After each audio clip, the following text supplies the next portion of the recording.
हे आहे आमच्या शिवगणेश प्रतिष्ठानचे छोटे कार्यकर्ते. आज आहे दसरा, त्या निमित्ताने आपट्याची पानं आपले म्हणजे सोनं द्यायला आलेत. आता या सणाबद्दल कोणाला काय माहिती? बर सांग, काय काय माहिती तुला? एक 5 पांडव होते आणि ते जंगलात जात होते आणि त्यांच्या मम्मीने बोलवले, आर्यनच्या मम्मीने बोलवले. तरी भांडणं झाली आणि मग त्यांच्याकडे जे शस्त्र होते ते त्यांना मारायला लागले. जेव्हा त्यांचे भांडणं करून झाले तेव्हा त्यांच्याकडे ते शस्त्र होते.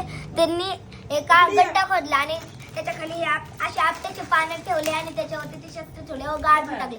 आणि तेव्हा त्यांना ते शस्त्र कामाला पडेल तेव्हा ते वापरायचे. म्हणून आपण अशा गाडीची आपण जे वस्तू वापरतो त्याची पूजा करतो. सांग माझ्या मम्मीला.